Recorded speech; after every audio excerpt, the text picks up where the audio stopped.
или тематски да отстапиме така? Јас сакам само да додам точно тоа што го кажавте.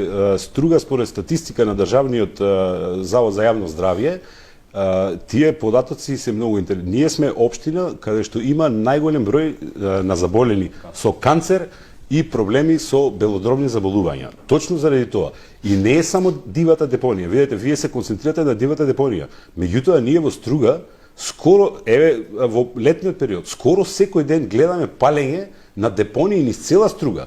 Посебно во потегот Франгово, Калишта, каде што се палат трски, каде што се палат други ѓубрива.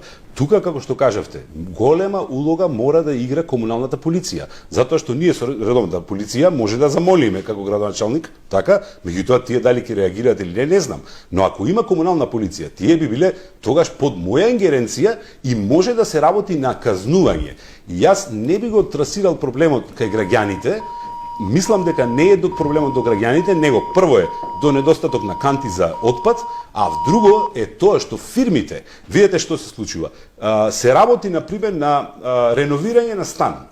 И сега, наместо отпадот да се однесе од страна на фирмата, каде што треба навистина да се стави тој отпад, тие го фрлат каде што ќе најдат, само за да не платат пари на фирмата која што откупува отпад.